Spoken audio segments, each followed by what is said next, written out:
গত ক্লাসে আমরা করেছিলাম রেখা, কোণ, মানে জ্যামিতির বেসিক, যেটা রেখা, কোণ, ত্রিভুজ, বিভিন্ন প্রকার চতুর্ভুজ, বিভিন্ন প্রকার কোণ সম্পর্কে ধারণা নিয়েছিলাম। ট্রাপিজিয়াম পর্যন্ত করেছিলাম। সামান্তরিক, রম্বস, আয়তক্ষেত্র, বর্গ, এগুলো শিখেছিলাম এবং এদের সূত্রগুলো জেনেছিলাম, এদের বৈশিষ্ট্য জেনেছিলাম।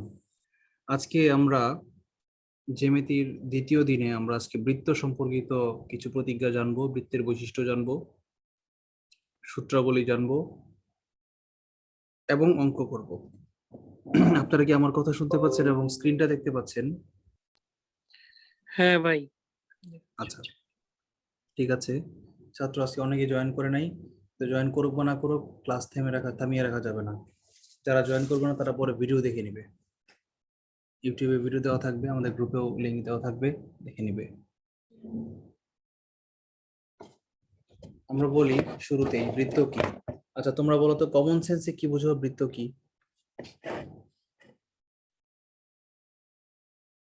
বৃত্ত, বৃত্তের সংজ্ঞা দেখবা বইয়ের সংজ্ঞায় বলা আছে, যখন কোন একটা বিন্দু থেকে কোন একটি সঞ্চারপথের প্রত্যেকটি বিন্দুর দূরত্ব সমান হয় তখন তাকে বৃত্ত বলা হয়। যেই বিন্দু থেকে দূরত্ব মাপা হয় সেই বিন্দুটাকে বলা হয় কেন্দ্র, এটাকে বলা হয় কেন্দ্র। আর সঞ্চারপথ, যেটা কোটি কোটি বিন্দু আছে, এই কোটি কোটি বিন্দুর সঞ্চারপথটাকে বলা হয় পরিধি।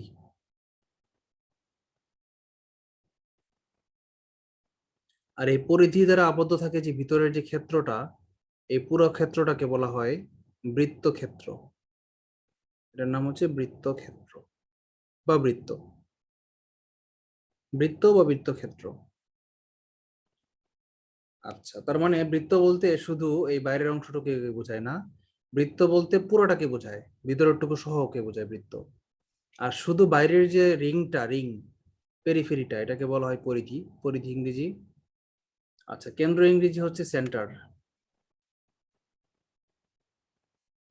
আর পরিধি ইংরেজি দুইটা আছে, একটা হচ্ছে সার্কামফারেন্স, সার্কেল থেকে এসেছে সার্কামফারেন্স।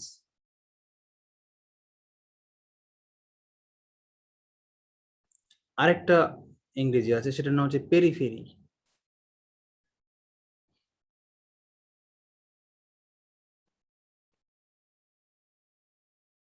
পেরিফেরি।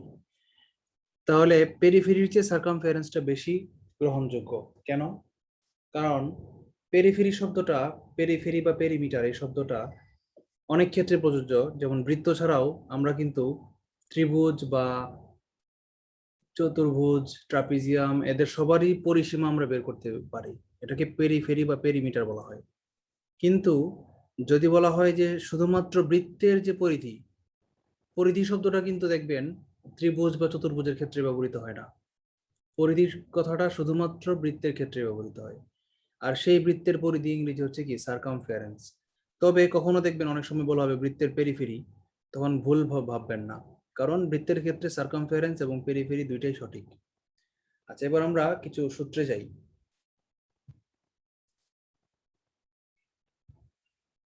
একটা বৃত্ত আঁকি আমি বড় করে। এই বৃত্তের কেন্দ্রটা হচ্ছে এটা। কেন্দ্র থেকে বৃত্তের পরিধি যে কোনো বিন্দু পর্যন্ত যে দূরত্ব, সেটাকে বলা হয় কি? এটাকে বলা হয় ব্যাসার্ধ।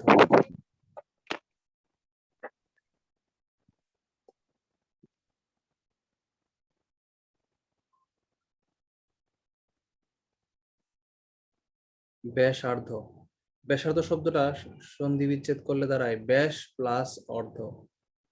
ব্যাসার্ধ মানে হচ্ছে কি ব্যাস প্লাস অর্ধ, মানে ব্যাসের অর্ধেক হচ্ছে ব্যাসার্ধ। আচ্ছা, ব্যাসার্ধ ইংরেজি কি? ব্যাসার্ধ ইংরেজি হচ্ছে রেডিয়াস, রেডিয়াস। আচ্ছা, এবার আমরা একটু দেখি ব্যাস জিনিসটা কি। ব্যাসের অর্ধেক, অর্ধেক যেহেতু ব্যাসার্ধ, আমরা ব্যাসার্ধ চিনলাম, তাহলে ব্যাসটা চিনতে হবে। আবার বৃত্ত আঁকি। এই যে কেন্দ্র, কেন্দ্রগামী বৃত্তের যে কোনো দুইটা বিন্দু সংযোগ রেখাকে বলা হয় ব্যাস। এই যে নীলটা একটা ব্যাস, লালটা একটা ব্যাস, সবুজটা একটা ব্যাস, প্রত্যেকটাই কি আলাদা আলাদা একটা একটা ব্যাস।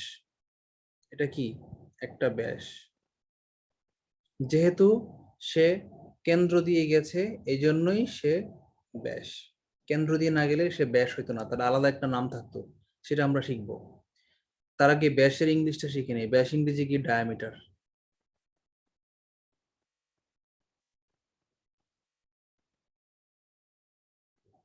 ডায়ামিটার একে ডি দিয়ে প্রকাশ করা হয়, স্মল ডি।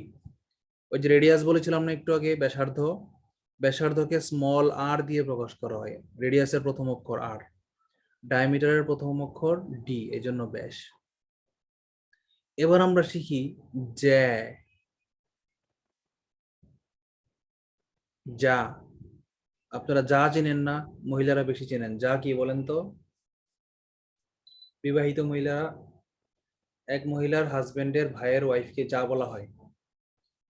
আপন দুই ভাইয়ের দুই স্ত্রীকে যা বলা হয়।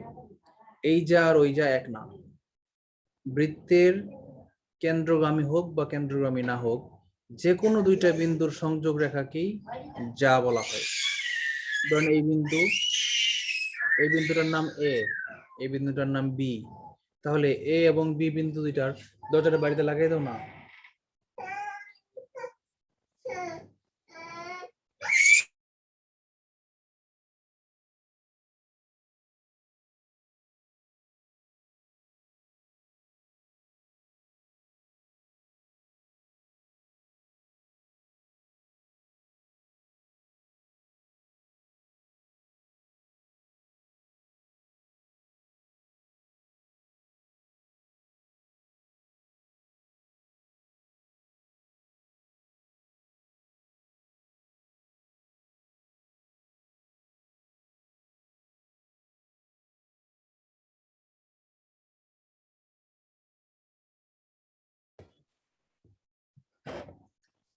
এই যে এ এবং বি বিন্দু দুইটা, বৃত্তের পরিধির উপরের যে কোনো দুইটা বিন্দুর সংযোগ রেখাকে যা বলা হয়।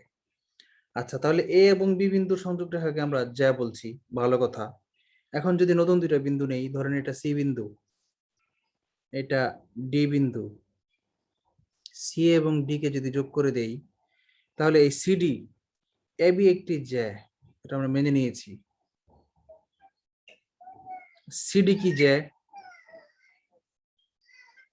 আমি প্রশ্ন করি আপনাদেরকে, না আপনারা ভাই, উত্তর সিডি দেন। তো বিন্দু কি করছে আপনার, কেন্দ্রটি স্পর্শ করে গেছে, তাহলে কেন্দ্রটি স্পর্শ করে গেলে তো তখন জ্যা হবে না, তখন তো ব্যাসার্ধ হবে, ব্যাস, ব্যাস হবে। ব্যাস হয়ে যাবে না? কিন্তু মনে রাখবেন, হ্যাঁ, সকল খাড়ি খারক কিন্তু সকল খারকই খান নয়। অর্থাৎ সকল ব্যাসই জ্যা, কিন্তু সকল জ্যা ব্যাস নয়। কেন্দ্রগামী জ্যাকে ব্যাস বলা হয়। তার মানে ব্যাসও এক প্রকার জ্যা। অর্থাৎ এই সিঁড়িটা যে, সিঁড়িটা একই সঙ্গে জ্যা এবং একই সঙ্গে ব্যাস। জ্যা এবং ব্যাস। আর এবিটা শুধুমাত্র জ্যা, কিন্তু ব্যাস নয়। পার্থক্যটা বুঝতে পেরেছেন? আচ্ছা, এইটার উপর নির্ভর করে একটা প্রতিজ্ঞা আছে, একটা সমীকরণ আছে। প্রতিজ্ঞা বৈশিষ্ট্য 1, অনুসিদ্ধান্ত 1। লেখেন, বৃত্তের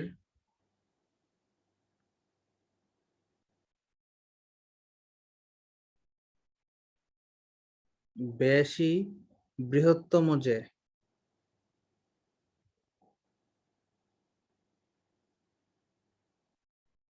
বৃহত্তম জ্যা।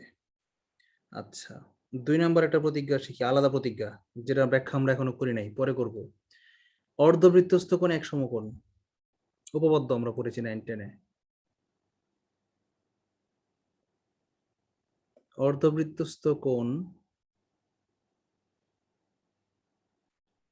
এক সমকোণ, এটা আমরা শিখলাম। ব্যাখ্যাটা আমরা এখন শিখি। ব্যাখ্যাটা কি? আবার একটা বৃত্ত আঁকি।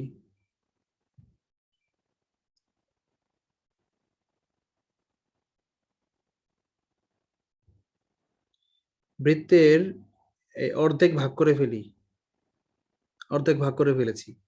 এই অর্ধেকের মধ্যে যদি আমি কোনো কোণ আঁকি, এটা নাম দিয়ে আমরা, ধরেন এটা এ, এটা বি, এটা পি, তাহলে এই যে পি কোনটা, এটা 90 ডিগ্রি। এ পি বি কোণ সমান সমান 90 ডিগ্রি, কারণ এটা অর্ধবৃত্তস্থ কোণ। আবার নিচের দিকে আরেকটা কোণ আঁকি,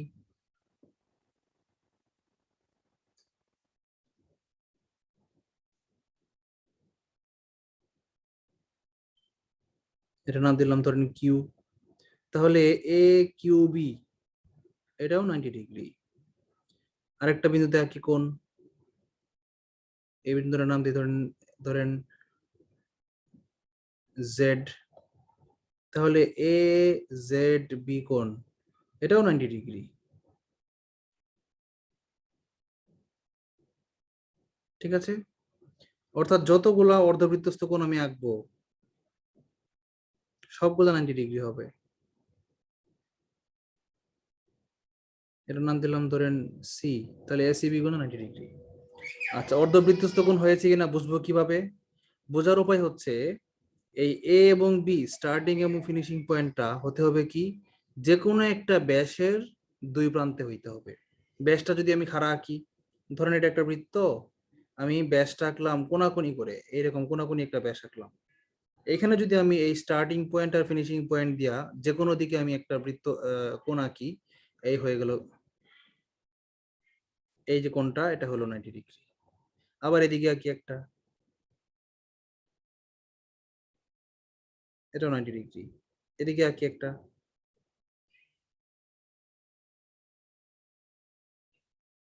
ডিগ্রি।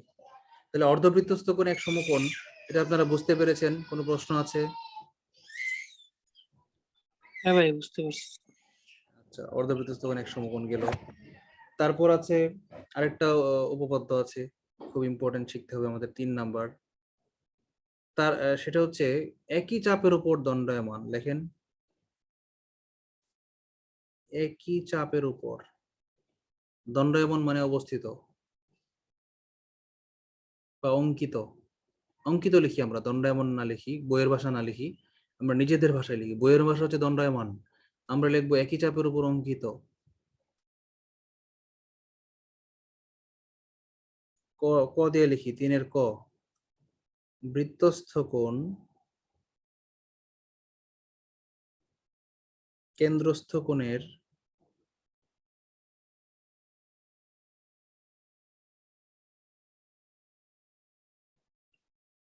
অর্ধেক।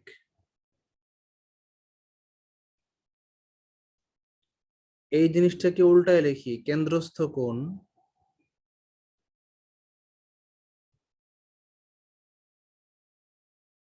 বৃত্তস্থ কোণের কি হবে বলেন তো? দ্বিগুণ।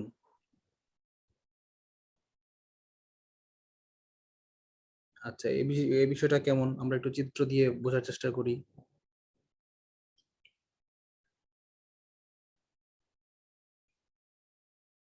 ধরেন আমি একটা বৃত্ত আঁকলাম, এই বৃত্তের একটা চাপ নিলাম। চাপ কি বলেন তো? বৃত্তের যে কোনো দুইটা বিন্দুর, এটা একটা বিন্দু মনে করেন, এটা একটা বিন্দু মনে করেন, এই দুইটা বিন্দু দিয়া যে অংশটুকু আঁকা হয়েছে বৃত্তে সেটাকে বলা হয় বৃত্তচাপ।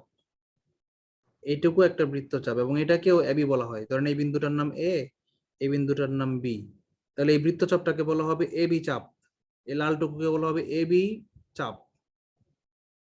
আর এখানে যদি আমি একটা ব্যাস আঁকতাম, এই যে আঁকতাম, এটাকে কি বলা হইতো? এটাকে একই নাম দেওয়া হইতো, এটাকে বলা হতো এবি জে, এবি জে।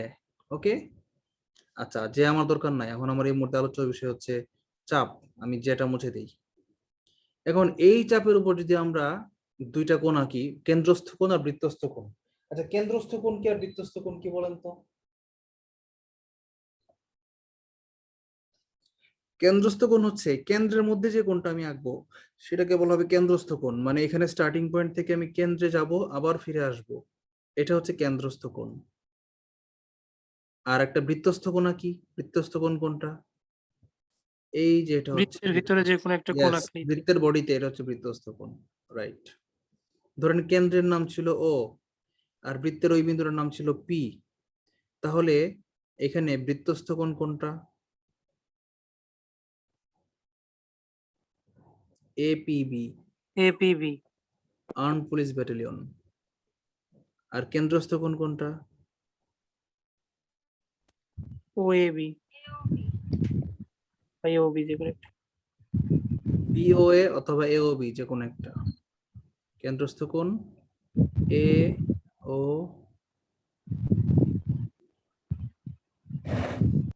এওবির একটা অ্যাব্রিভিয়েশন বের করেন খুঁজে কেউ।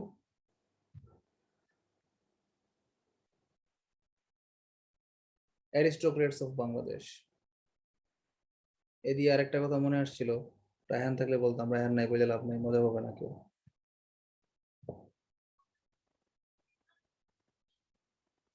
আচ্ছা, তাহলে কেন্দ্রস্থ কোণ আমরা বুঝলাম, বৃত্তস্থ কোণ বুঝলাম। তাহলে এখন যে বললো তারা দ্বিগুণ সম্পর্কটা, দ্বিগুণ আর অর্ধেক, এটা আমরা কি বুঝবো? কেন্দ্রস্থ কোণ বৃত্তস্থ কোণের দ্বিগুণ। আচ্ছা, মনে করেন এই কেন্দ্রস্থ কোণটা 120 ডিগ্রি। এই যে মাঝখানের যে কোণটা এওবি কোণ, এটা 120 ডিগ্রি। তাহলে বলেন তো এই উপরের কোণটা এপিবি কোণটা কত ডিগ্রি হবে? 60 ডিগ্রি। ইয়েস, 60 ডিগ্রি হবে, অর্ধেক হবে। কারণ কতে বলা আছে যে বৃত্তস্থ কোণটা হবে কেন্দ্রস্থ কোণের অর্ধেক। আবার ক্ষতে বলা আছে যে কেন্দ্রস্থ কোণটা বৃত্তস্থ কোণের দ্বিগুণ, একই কথা। রহিম অপেক্ষা করিম 10 বছরের বড়, তার মানে হচ্ছে করিম অপেক্ষা রহিম 10 বছরের ছোট। উল্টা ভাবে কথাটা একই দাঁড়ায় আর কি। তার মানে শর্ত মতে আমরা কি পাচ্ছি, যে এওবি কোণ সমান সমান ডাবল অফ এপিবি কোণ। এভাবে বলতে পারি। আবার এভাবে বলতে পারি যে এপিবি কোণ সমান সমান হাফ অফ এওবি কোণ, এভাবে বলতে পারি। আচ্ছা, শিখলাম। 3 নম্বর প্রতিজ্ঞা শিখলাম। 4 নম্বর প্রতিজ্ঞায় চলে যাই আমরা। স্পর্শক সংক্রান্ত।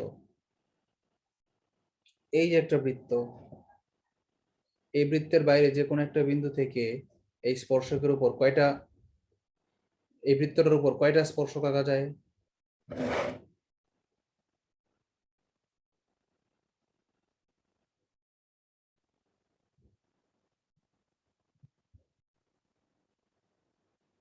দুইটা স্পর্শক আঁকা যায়।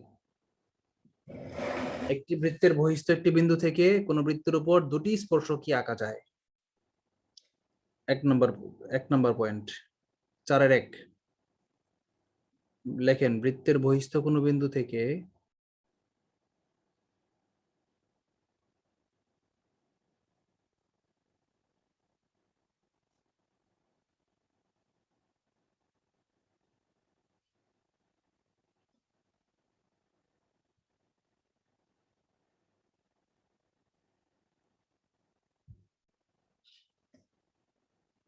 দুটি স্পর্শক আঁকা যায়। স্পর্শক বুঝি তো আমরা নাকি? স্পর্শক বুঝি না এমন কেউ আছি? জি ভাই বুঝি, মানে স্পর্শ করে যাবে আর কি, এরকম কিছু।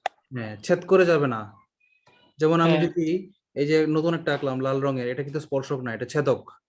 কাট করেছে, এখানে দুইটা বিন্দুতে টাচ করেছে, এটা এটা ছেদক। কিন্তু এটা স্পর্শক না। স্পর্শক বুঝবো কিভাবে? স্পর্শক শুধুমাত্র একটা বিন্দুতে টাচ করবে, এই যে একটা বিন্দু মাঝখানের এই বিন্দুটা একটা বিন্দুতে টাচ করেছে। সেই বিন্দুকে যদি আমরা কেন্দ্রের সঙ্গে যোগ করি, তাহলে এখানে যে একটা কোণ উৎপন্ন হবে না, দ্যাট ইজ 90 ডিগ্রি। এদিকে আর একটা আছে, দ্যাট ইজ 90 ডিগ্রি টু, এটাও 90 ডিগ্রি। এটা হচ্ছে আমাদের 2 নম্বর প্রতিজ্ঞা, 4-2। 4-খ আর কি, 4-খটা কি বলেন তো? বৃত্তের মধ্যবিন্দু থেকে বৃত্তের যে কোনো স্পর্শকের উপর হ্যাঁ, কাছাকাছি হচ্ছিল। অঙ্কিত বৃত্তের অঙ্কিত মধ্যবিন্দু কোণটি থেকে না। 90 ডিগ্রি। হ্যাঁ, বৃত্তের মধ্যবিন্দু থেকে না, বৃত্তের কেন্দ্র থেকে। মধ্যবিন্দুটার নাম আছে কেন্দ্র। বৃত্তের কেন্দ্র থেকে, বৃত্তের কেন্দ্র ও থেকে না, বৃত্তের কেন্দ্র ও স্পর্শবিন্দুর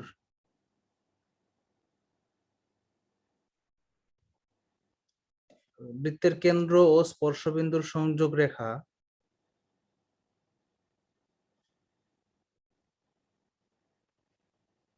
ওই স্পর্শকের উপর লম্ব।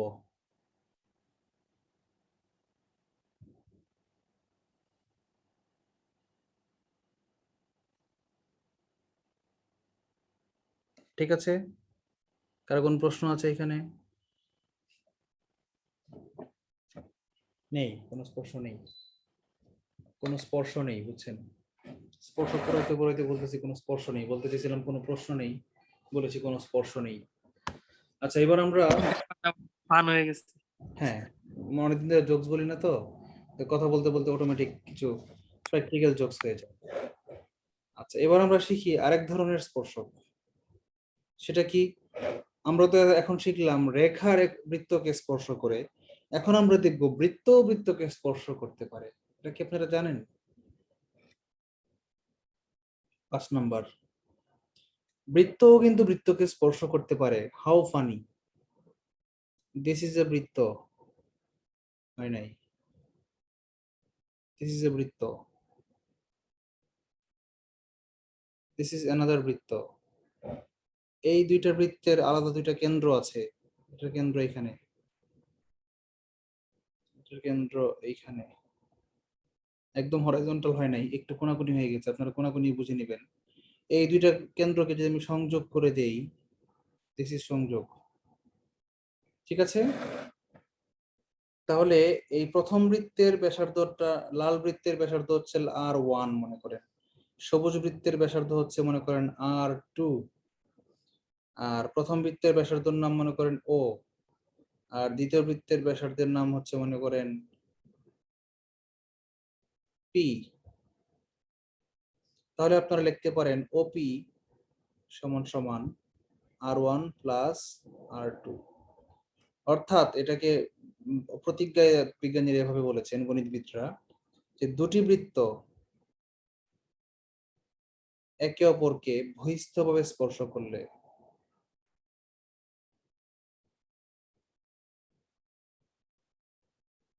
দুটি বৃত্ত একে অপরকে বাইরে থেকে স্পর্শ করলে তাদের কেন্দ্রের দূরত্ব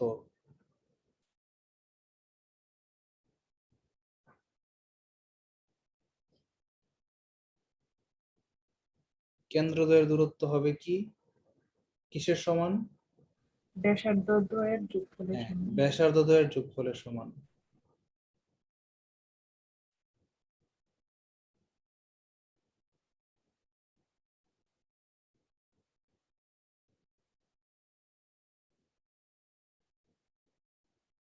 আচ্ছা, এটা হলো আমরা 5-এর 1 দেখলাম। এবার 5-এর 2 দেখি, 2 নাম্বার কেস। আবার দুইটা বৃত্ত আঁকি। এবার একটা বৃত্তের ভিতরে আরেকটা বৃত্ত ঢুকাই দিই।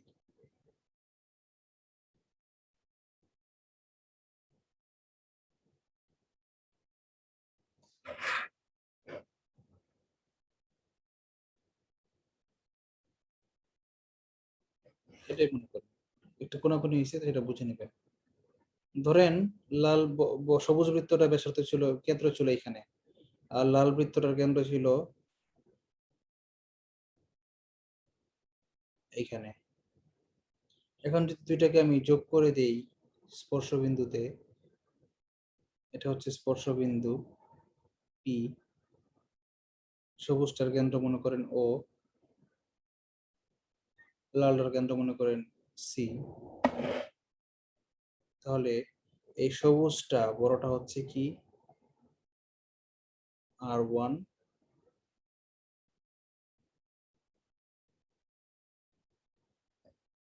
আর লালটার কেন্দ্র হচ্ছে মনে করেন ছোটটা R2। তাহলে তাদের কেন্দ্রদ্বয়ের দূরত্ব হচ্ছে OC, OC সমান সমান R1 মাইনাস R2। অর্থাৎ দুটি বৃত্ত অন্তস্থভাবে স্পর্শ করলে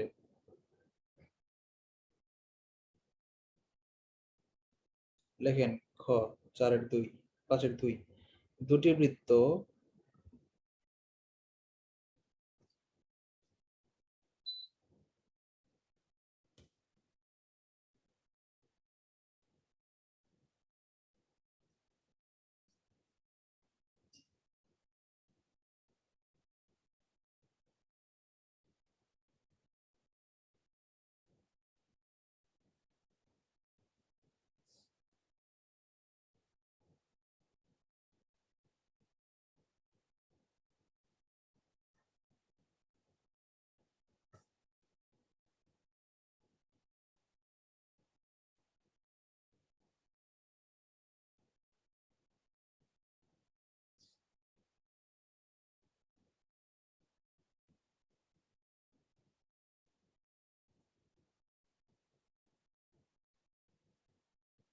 আচ্ছা, এবার আমরা বৃত্ত সম্পর্কিত লাস্ট থিওরিতে যাব, এবং এটা হচ্ছে most important theory, 6 number. Triple star দিয়ে রাখেন, এটা থেকে প্রশ্ন বেশি আসে, বেশি অঙ্ক এটাই বেরিয়ে আসে। সেটা হচ্ছে, ধরেন একটা বৃত্ত আমি আঁকলাম, এটা কেন্দ্র, যে কোনো একটা জে আমি আঁকলাম, যে কোনো একটা জে, জে থেকে সেই কেন্দ্র থেকে সেই জে এর উপর যদি একটা লম্ব আঁকি, তাহলে এই লম্বটা ওই জেটাকে সমান 2 ভাগে ভাগ করবে। এটা হচ্ছে 1 নাম্বার প্রতিজ্ঞা। এটারই বিপরীত প্রতিজ্ঞা কি? যে কোনো জে এর মধ্যবিন্দুর সাথে যদি কেন্দ্রকে যোগ করে দেই, তাহলে তা একটা লম্ব হবে, 90 ডিগ্রি হবে। ধরেন ও হচ্ছে আমার কেন্দ্র এবিজে, এবিজে কে পি বিন্দুতে ছেদ করেছে, মধ্যবিন্দুতে, তাহলে ও পিবি কোণ সমান সমান 90 ডিগ্রি। এবং একই রকম উল্টা দিকে ও পি এ কোণও 90 ডিগ্রি। তার মানে আমরা 6 এর 1 নাম্বারটা লিখি,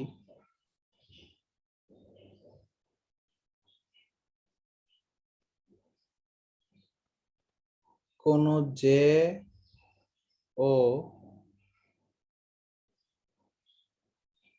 কেন্দ্রের সংযোগ রেখা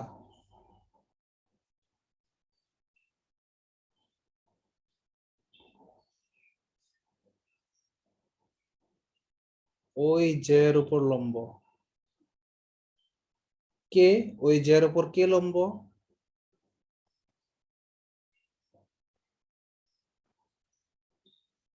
বলেন, উত্তর দেন। ওই জে এর উপর লম্ব কে? কেন্দ্রের সংযোগ বিন্দু, সংযোগ রেখাটি। হ্যাঁ, সংযোগ রেখাটা, মানে জে এর মধ্যবিন্দু,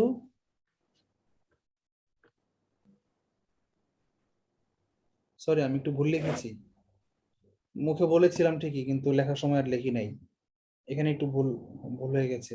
এটাকে একটু এরকম চিহ্ন দিয়ে লেখেন, কোন জে এর মধ্যবিন্দু,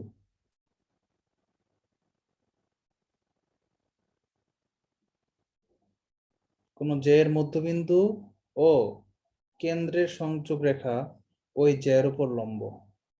এই জে এর মধ্যবিন্দুটা হচ্ছে এটা পি বিন্দুটা, পি এবং ও, ও হচ্ছে বৃত্তের কেন্দ্র, এই কেন্দ্রের সংযোগ রেখাটা হবে কি ওই জে এর উপর লম্ব। এই কথাটাকে উল্টা ভাবে বলা যায়, একই চিত্র, আমি আবার চিত্র আঁকলাম না, এই কথাটাকে উল্টা ভাবে বলা যায়, বৃত্তের কেন্দ্র থেকে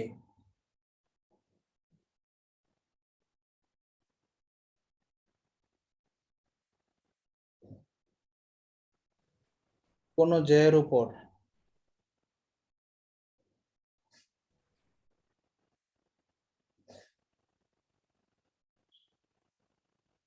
অঙ্কিত লম্ব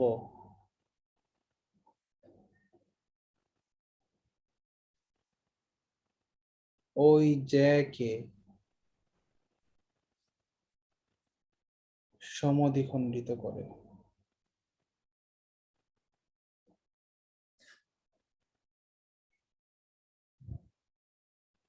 বলেন, কারো কোনো প্রশ্ন আছে? ভাইয়া, আজকে আমি আপনাকে অনেক আস্তে শুনতেছি, সবার ক্ষেত্রে কি এরকম হচ্ছে? এখন আসতে শুনছেন? হ্যাঁ, এখনো আসতে শুনতেছেন? অন্যদের একটু কি অবস্থা? মনে হচ্ছে। ভাই আমরা তো ক্লিয়ার শুনতেছি, মানে আমি ক্লিয়ার শুনতে পাচ্ছি। আমি শুনতে পাচ্ছি, যেমন অন্যদিন খুব একটু জোরে শুনি না, আজকে মনে হচ্ছে যে একটু আস্তে আস্তে আপু শুনতে আপনার পাচ্ছি। কথাও মন মরা মনে হচ্ছে, একটু জোরে জোরে কথা বলেন, আপনিও জোরে শুনবেন। হ্যাঁ, আপনার কথা আমরা আসলে একটু কমই শুনতে পাচ্ছি, তাহলে মনে হয় আপনার এখানে এটা একটু প্রবলেম হচ্ছে। হাতির সুর কে আবার? হাতির সুর রায়হান নাকি? আমার জিনিয়াস ভাই, জিনিয়াস। ভাই আমিও ক্লিয়ার শুনতে পাচ্ছি একদম। এই ইয়াজমা আপুর কণ্ঠটা ইয়ে লাগতেছে। আপনারটা ঠিক আছে ভাই, আপনারটা একদম ঠিক। আচ্ছা, হাতির সুর কার নাম, কার কার কাব্যগ্রন্থ নাকি? ভাই এটা একটা কবিতা, বিখ্যাত, কার কবিতা? শামসুর রহমানের। আচ্ছা, জানা হ্যাঁ ভালো এটা কথা। এটা প্রেক্ষাপটটা বলে দিই, এটা খুব ইম্পর্টেন্ট আসতে পারে যে 1958 সালে যে আইয়ুব খান যে সামরিক শাসন জারি করছিল, ওইটাকে বিদ্রূপ করে আর কি এই কবিতাটা লিখছে। ও আচ্ছা আচ্ছা, হ্যাঁ। 58 সালে পাকিস্তানের প্রথম সামরিক শাসন জারি হয়। 47 থেকে 58, 11 বছর, দীর্ঘ 11 বছর কেমনে পারলো পাকিস্তানের ক্ষমতা লিপ্সু হায়নারা 11 বছর ধৈর্য ধরতে পারলো কিভাবে তারা? আমার হিসাবে তো এই যাওয়ার পর, মানে কি বলে, ব্রিটিশ যাওয়ার পর, 47 সালে ব্রিটিশ যাওয়ার পর সর্বোচ্চ 2 মাস অপেক্ষা করার কথা। কারণ অস্ত্র যার, পাওয়ার তার, জোর যার, মুল্লুক তার, তাই না? এই বাংলাদেশ স্বাধীন হওয়ার পরে 71 সালে বাংলাদেশ স্বাধীনতা আর ইন্ডিয়া স্বাধীনতা আকাশ পাতাল পার্থক্য। ইন্ডিয়া স্বাধীন হয়েছে হাসতে খেলতে, ছেলের হাতের মোয়ার মতো। ওই স্বাধীনতার দাম ছিল না। ইন্ডিয়া স্বাধীন হওয়ার পরে আমরা পরাধীন ছিলাম। কিন্তু বাংলাদেশ যে স্বাধীন হলো 71 সালে, সেটা তো অনেক রক্তক্ষয়ী স্বাধীনতা ছিল। মাত্র 7 কোটি লোকের মধ্যে 30 লাখ লোক মারা গেল। কয় ভাগের কয় ভাগ হিসাব করেন তো? 70 ভাগের 3 ভাগ, মানে প্রায় 5% লোক। একটা দেশের 5% লোক মেরে ফেলছে। আপনি ভাবতে পারেন, একটা দেশের 5%। 5 সংখ্যাটা শুনতে কম মনে হচ্ছে, কিন্তু পার্সেন্টেজ অ্যামাউন্টটা কিন্তু বিশাল। 30 লাখ, 30 লাখ লোক মেরে ফেলছে। আরো 2 লাখ মা বোনকে তো কাগজে কলমে 2 লাখ, হিসাব করলে দেখবেন আরো বেশি হবে, 3-4 লাখ হবে। আর কত মানুষ যে না খায় মরছে, এর হিসাব আছে কোনো? কত মানুষ যে এই দুর্ভিক্ষে মারা গেছে স্বাধীনতার পরের বছর, তার কোনো হিসাব আছে? কমপক্ষে 1 কোটি লোক মারা গেছে, 1 কোটি, কমপক্ষে 1 কোটি। যদি আপনি হিসাব করেন, অ্যাবসলিউট হিসাব করেন, কমপক্ষে 1 কোটি লোক মারা গেছে। তারপরে ওই যে কলকাতায় যে মারা গেছে আশ্রয়স্থল, ইন্ডিয়ার যে আশ্রয়স্থলগুলোতে মারা গেছে, তার কোনো হিসাব আছে? সব যদি হিসাব করি, কমপক্ষে 1 কোটি লোক শহীদ হয়েছে। এই 7 ভাগের 1 ভাগ লোক মারা গেছে স্বাধীনতা যুদ্ধে। তো এই এত রক্তক্ষয়ী যে স্বাধীনতা, সেই স্বাধীনতাকে মাত্র 4 বছরের মাথায় অস্ত্র ক্ষমতালোভী লোকেরা, সেনাবাহিনীর লোকেরা ক্ষমতা দখল করলো মাত্র 4 বছরের মধ্যে। সেখানে পাকিস্তানের লোকেরা 47 সাল থেকে 58 সাল পর্যন্ত ধৈর্য ধরেছে। তাদেরকে তো অনেক বড় ধন্যবাদ দেওয়া দরকার। যাই হোক, আমরা গণিতে চলে আসি। আমরা রাষ্ট্রনীতি পড়ছি না আজকে, যদিও রাষ্ট্রনীতি আমাদের আলোচ্য বিষয়। ধৈর্য কই ধরছে, এর মধ্যেও তো ভাই ছোটখাটো কত কিছু হলো, ভাষা আন্দোলন, এই সই, এই না, এরকম তো ভাষা ভাই আন্দোলন হইছে। হইলেও তখন তো অ্যাটলিস্ট সরকারটা তো সামরিক সরকার ছিল না। ভাষা আন্দোলন তো সরকার তো ছিল তখন, রাজনৈতিক সরকারই ছিল। খাজা নাজিমুদ্দিন ছিল, তারপর পাকিস্তানে ছিল জিন্না, গভর্নর জেনারেল জিন্না ছিল। বাংলাদেশে ছিল কি যেন, বাংলাদেশে তো ছিল খাজা নাজিমুদ্দিন। পরে যখন খাজা নাজিমুদ্দিন, জিন্না জন্ম মারা গেল, তখন খাজা নাজিমুদ্দিন গভর্নর জেনারেল হইলো। আর বাংলাদেশের গভর্নর নিযুক্ত করলো ইয়াকে, নুরুল আমিন। তো কিন্তু সামরিক সরকার ছিল না, সরাসরি অস্ত্রের আইন ছিল না। 58 সালে একদম সরাসরি সামরিক আইন। 58 থেকে দীর্ঘ বলতে গেলে 71 পর্যন্ত তো সামরিক শাসনই ছিল। মাঝখানে তো হাতে নামে মাত্র তারা নির্বাচন দেখাইতো, ওই সামরিক সরকারি প্রেসিডেন্ট নির্বাচন হয়ে। তো এই এগুলো তো আসলে প্রথমে আমি কোথায় জানি পড়ছিলাম ভাই, এই প্রথমে সামরিক আইন ইস্কান্দার মির্জা করছিল না ভাই? তো ইস্কান্দার পরে তো হ্যাঁ পরে তো তাকেই তো ক্ষমতাচ্যুত করে পরে আইয়ুব খান আসে আর কি। মানে হ্যাঁ ওরে মানে ওরে আর কি ইয়া দিছিল, মানে ভাই ওকে দায়িত্ব দিছিল, ওই উল্টা ওরে মানে খুব দিছে। হ্যাঁ, এরকমই হয়। আর যারা যারা ক্ষমতা নেই, তারা বেশি দিন টিকতে পারে না। বাংলাদেশে জিয়া রহমান পারছে সামরিক সরকারে টিকতে, 81 সালে মেরে ফেলছে তাকে। আবার এরশাদ সাহেব আসছে, বেশি দিন টিকতে পারে নাই, যদিও এরশাদ সাহেবের ভাগ্য ভালো, কেউ তারা মারে নাই। তো বাংলাদেশ বলে মারে নাই, যদি পাকিস্তান হইতো তারা মেরেই ফেলতো। বাংলাদেশে কি খুব ভালো, বঙ্গবন্ধুরে মারলো, জিয়া রহমানরে মারলো। এরশাদ সাহেবের যে কিভাবে বেঁচে গেল আল্লাহই জানে। এরশাদ সাহেবের কপাল আসলেই ভালো। যাই হোক, আমরা রাজনীতি বাদ দিয়ে আমরা অঙ্কে চলে আসি। ভাই অনেকের কাছে শুনছি ভাই এরশাদ সাহেব তো ভাই ভালোই বলে সামরিক শাসন চালাইছে, অনেকের কাছে ভাই ভালোই লাগছে। না উনি হোয়াটএভার, খুব সামরিক ভালো। শাসন তো, হুম হুম শাসন কেমন মানে চালাচ্ছে সেটা পরের কথা। সামরিক শাসনটা তো সামরিক ছিল।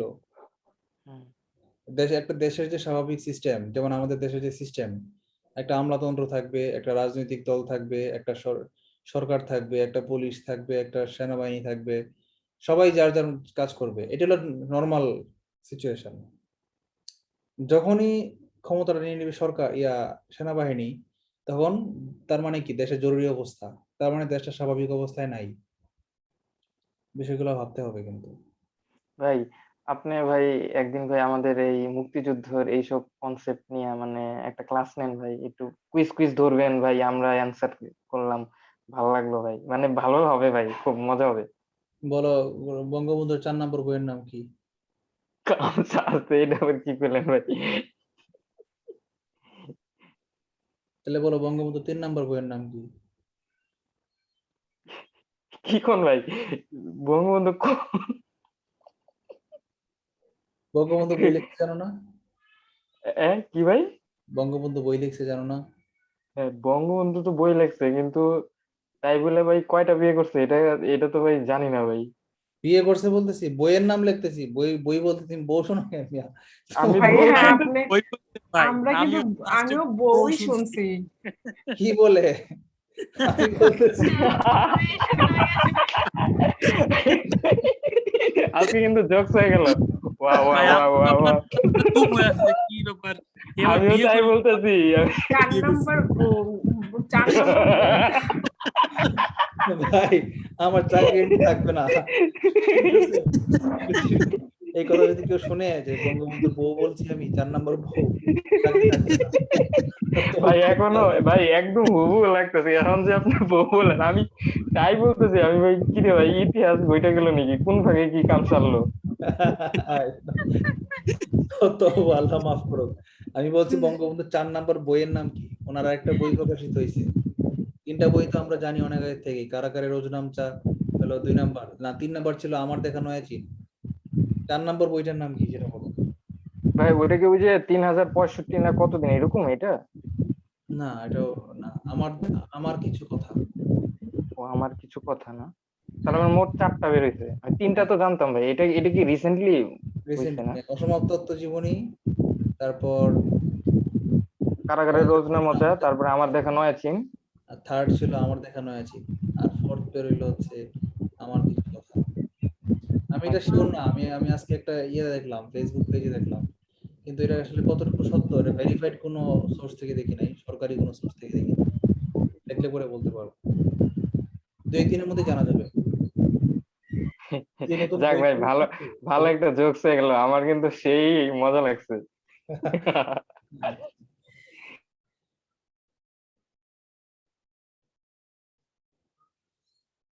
আচ্ছা আমরা অঙ্কে ফিরে আসি, কোথায় ছিলাম?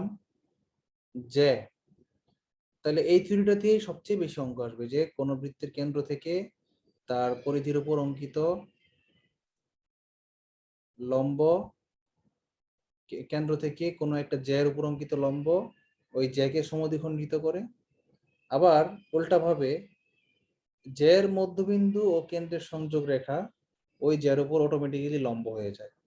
এবং একটা মজার বিষয় কি জানো, এখানে একটা সমকোণী ত্রিভুজ উৎপন্ন হয়, অঙ্কগুলো এই টাইপেরই আসে, 3টার যে কোনো একটার মান দিতে বের করতে বলে। এরকম ধরো এটা একটা জ্যা, এটা ছিল কেন্দ্র, এটা ছিল কেন্দ্র, যেটা একটু ছোট করে আঁকি, এটা ছিল কেন্দ্র। এইখানে যদি আমি একটা লম্ব টানি, তাহলে এখানে কেন্দ্র থেকে পরিধি পর্যন্ত যদি একটা টানি, এটা কিন্তু একটা সমকোণী ত্রিভুজ হয়ে গেল, এটা সমকোণ 90 ডিগ্রি। আর এই যে এই এটা এটা কি বলতো, এটা ব্যাসার্ধ না, এটা বৃত্তের ব্যাসার্ধ, এইটা আবার ওই সমকোণী ত্রিভুজের অতিভুজ, বাই ডিফল্ট অতিভুজ, ঠিক আছে? আর যে এই দুইটার একটা ভূমি আর একটা লম্ব, কোনটা ভূমি কোনটা লম্ব এটা বলা যাবে না, একটা ভূমি আর একটা লম্ব, লম্ব আর ভূমি উল্টাপাল্টা হইলে কোনো সমস্যা নেই, মানে কি আসে, কিন্তু অতিভুজের জায়গায় লম্ব বা ভূমি লাগাইলে সমস্যা। আচ্ছা, তার মানে তোমার পরীক্ষার হলে এই জ্যার দৈর্ঘ্য দেওয়া থাকবে, এই জ্যার দৈর্ঘ্য দেওয়া থাকবে, ব্যাসার্ধ দেওয়া থাকবে, বলবে এই লম্বটা খুঁজে বের করো, এটা পারবা। অথবা যদি বলে যে এই লম্বের দৈর্ঘ্য দেওয়া আছে, ব্যাসার্ধ দেওয়া আছে, বলছে জ্যার দৈর্ঘ্য বের করতে, এটাও পারবা। পারবা না? পারবা। আমরা কি তোমাদেরকে পিথাগোরীয় ত্রয়ী বলেছিলাম? পিথাগোরীয় ত্রয়ী অনেকগুলা, 10-12টা আছে, তাই দেখাইছিলাম। আছে তো আনলিমিটেড, শেষ নাই কোনো। তবে 10-12টা পিথাগোরীয় ত্রয়ী আমি তোমাদের ফ্রি ক্লাস করাইছিলাম যেদিন কোর্স শুরুর আগে, সেদিন দেখাইছিলাম তোমাদের একটা ফ্রি ক্লাস নিয়েছিলাম, এক্সট্রা ক্লাস, ক্যালকুলেটর ছাড়া কিভাবে দ্রুত হিসাব করা যায় এবং কিছু সূচকের মান মনে রাখতে, মুখস্থ রাখতে বলেছিলাম, এবং পিথাগোরীয় ত্রয়ীর কিছু মান মুখস্থ করতে বলেছিলাম। মনে আছে? পিথাগোরীয় ত্রয়ীটা কি মনে আছে তোমাদের? বলো তো কেউ একজন। পিথাগোরাসের 3, 4, 5, উপপাদ্যে, হ্যাঁ, 6, 8, 10। পিথাগোরাসের অতিভুজ স্কয়ার আমরা কি জানি বলো তো? পিথাগোরাসের সূত্রটা কি বলো তো? অতিভুজ স্কয়ার সমান সমান লম্ব স্কয়ার প্লাস ভূমি স্কয়ার। ভূমি স্কয়ার, এটা হচ্ছে আমার পিথাগোরাসের উপপাদ্য। এখন এই এই তিনটা মানের দুইটা যদি পাওয়া যায় তাহলে বাকিটা ওইটাই হবে, হিসাব করার দরকার নাই। এটা হচ্ছে পিথাগোরীয় ত্রয়ী। যেমন 3, 4, 5 এটা একটা পিথাগোরীয় ত্রয়ী, এর 5টা হচ্ছে অতিভুজ, আর বাকি দুইটা হচ্ছে একটা লম্ব একটা ভূমি। কোনটা লম্ব কোনটা ভূমি জানার দরকার নাই, যে কোনোটা লম্ব হইতে পারে, ভূমি হইতে পারে, লম্বর চেয়ে ভূমি বড় হইতে পারে, ছোট হইতে পারে। আচ্ছা, 3, 4, 5, 10-এর নিচে তিনটা পিথাগোরীয় ত্রয়ী আছে, এগুলোই বেশি পরীক্ষা আসে। যেহেতু এখন ক্যালকুলেটর অ্যালাউড না, সুতরাং বড় পিথাগোরীয় ত্রয়ীর অঙ্কগুলো আসবে না। আরো দুইটা আছে ছোট, বলো তো? 6, 8, 10। আরেকটা আছে ছোট্ট, কষ্ট করে শিখবা। ভাই এটা বড় একটা আছে না ভাই, 9, 48, 49 এরকম কি যেন একটা আছে, আমার মনে আসে না। 9 আছে একটা, 7, তারপরে 48, 9, 81, 9, 40, 41। 9, দেখো 40, বের করে ফেলতেছি কিভাবে বলো তো? 9-এর বর্গ কত? 81 না? তাহলে 81-এর অর্ধেক দুইটা, 40 আর 41, 9-এর সাথে পিথাগোরীয় ত্রয়ী উৎপন্ন করবে। মানে 9, 40, 41, এটা একটা পিথাগোরীয় ত্রয়ী। 7-এর বর্গ কত? 7, 7, 49 না? তাহলে 49-এর অর্ধক্রমিক সংখ্যা দুইটা, মানে 24 আর 25, 7-এর সাথে পিথাগোরীয় ত্রয়ী উৎপন্ন করবে। 7, 24, 25 ওগুলো আসবে না, এত বড়গুলো আসবে না। এই তিনটা মনে রাখো, ইম্পর্টেন্টলি মনে রাখো, তাহলেই হবে, সব অঙ্ক পারবা। এবার দেখো আমরা অঙ্কে চলে যাই, বৃত্ত সংক্রান্ত, মজা পাবা। ভাই এই ত্রয়ী ভাই এত মানে এফেক্টিভ একটা জিনিস ভাই, সময় অনেক বাঁচে, অনেক অঙ্ক। হ্যাঁ, অনেক সময় বাঁচাবে। সময় মানে এখন অঙ্ক, এই যে এখন যে অঙ্কটা করবো এটা দেখলেই বুঝবা যে কিভাবে করার কথা ছিল আর কিভাবে করলাম। মুখে মুখে অঙ্ক না দেখে করে দিতে পারবা।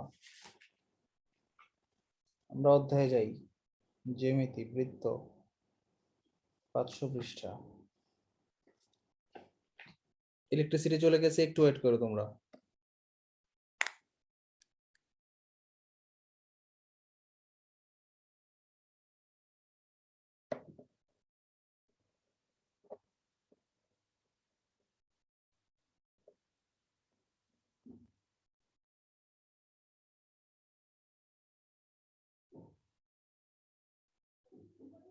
শুনতে পাচ্ছ?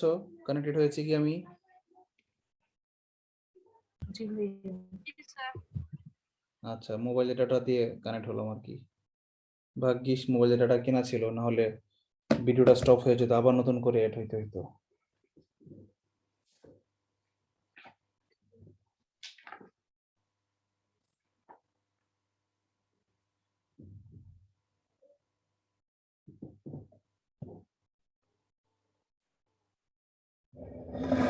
আচ্ছা,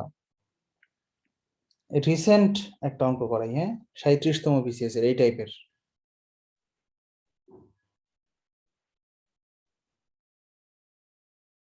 এবং রিসেন্ট বিসিএস গুলাতে এই অঙ্কগুলাই বেশি আসে। আগে যেগুলো আসতো, ও আচ্ছা, অঙ্ক করার আগে থিওরি তো একটু বাকি আছে, আর দুইটা সূত্র বাকি। সূত্র তো লেখাই নাই, খালি তো থিওরি দেখাইলাম। সূত্র আছে না দুইটা? বৃত্ত সংক্রান্ত দুইটা সূত্র আছে। এক নাম্বার, বৃত্তের ক্ষেত্রফল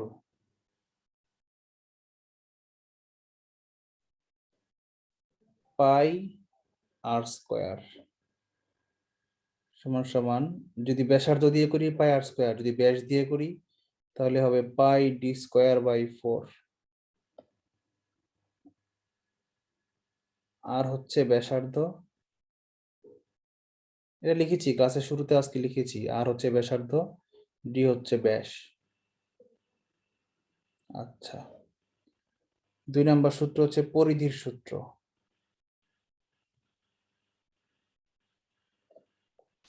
টু পাই আর ব্যাসার্ধ দেওয়া থাকলে আর ব্যাস দেওয়া থাকলে করবা পাই ডি। এইভাবে পায়ের মান কত? 3.1216 প্রায়, নট অ্যাবসলিউট। অনেকে 22/7 লেখে, that is also not absolute.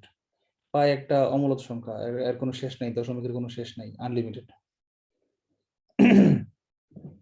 পায়ের শেষ মান যদি কেউ বের করতে পারে তাহলে সে নোবেল পাবে। শুধু নোবেলই পাবে না, পৃথিবীর বড় বড় কম্পিউটার ইঞ্জিনিয়াররা এবং গণিতবিদরা, সায়েন্টিস্টরা তারা মাথায় নিয়ে ঘুরবে। আচ্ছা, যাই হোক, আমরা একটা অঙ্ক করি, 37তম বিসিএস এর অঙ্কটা করি। ভাই কেউ যদি বলে যায় যে ভাই ভাই চাপ, মনে করেন সাপোজ বলে দিল যে ভাই চাপ, এখন কইতেছে, এখন প্রমাণ করো। বললে যে ভাই এখন মানে ও প্রমাণ করো, এখন ভাই প্রমাণ করে কি, আমি আমি প্রমাণ করছি আমি ঠিকই, এখন তুমি নিজে বাইর করে নাও। আমি বাইর করতে চাই না, এখন বিশ্বাস না করলে তুমি বাইর করে নাও। তোমার কথাটা শুনে কার কথা মনে হচ্ছে জানো? মনে হচ্ছে কারণ ভাই, একটা জোকস মনে পড়ছে। একটা রাজা বলছিল না, বলে রাজা বলছিল যে আমার রাজ্যে কাক কতগুলো আছে এইগুলা খুঁজে বের করতে হবে। শুধু কাকে ডিস্টার্ব করে, রাজা ঘুমাইলেই খালি কাকে এসে কাকা করে, জানলার মধ্যে এসে ঠুকরায়। এত ডিস্টার্ব, রাজা অতিষ্ঠ হয়ে গেছে, বলতেছে সবগুলা কাক আমি মেরে ফেলবো, বলো আমার রাজ্যে কাক কতগুলো আছে। রাজার মাথা মাথা গরম, রাজা যখন মাথা মাথা গরম হয় তখন তো বিনা অপরাধে মানুষকে শাস্তি দেয়, তাই না?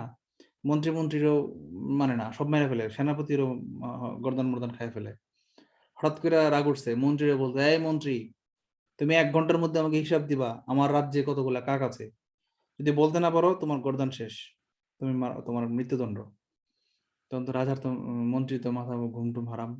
মন্ত্রী ডাকছে গোপাল ভাট রে, গোপাল ভাট কি করা যায় বলো তো?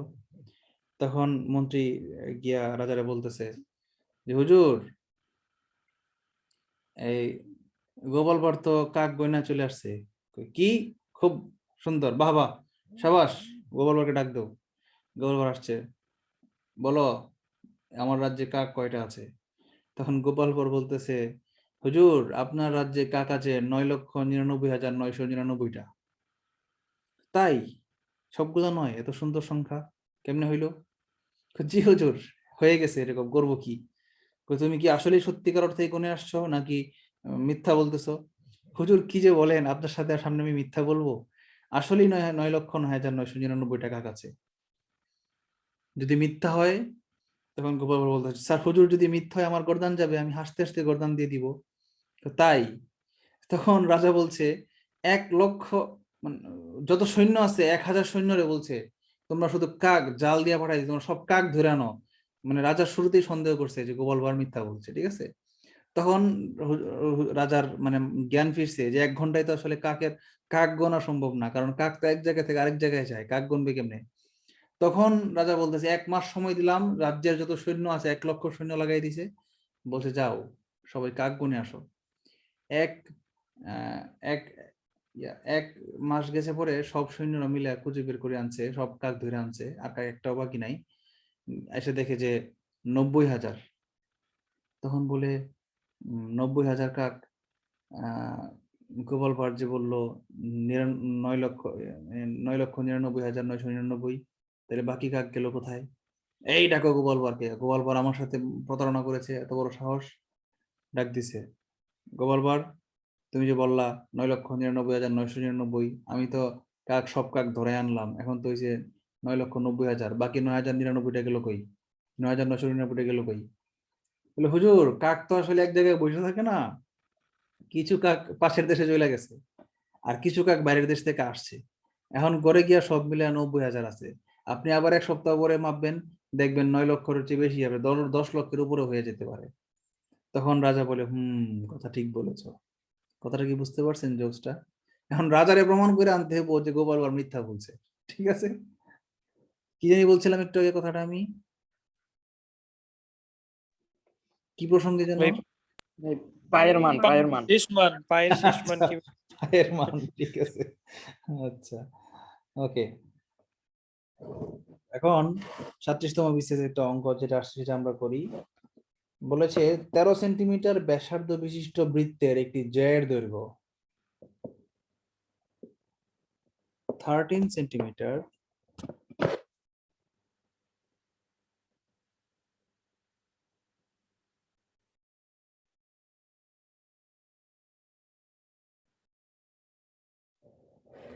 একটি বৃত্তের জ্যায়ের দৈর্ঘ্য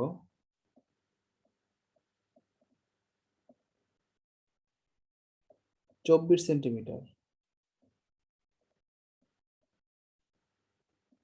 হলে কেন্দ্র থেকে ওই জ্যায়ের লম্ব দূরত্ব কত? কেউ মুখে মুখে বলে ফেলো দেখি।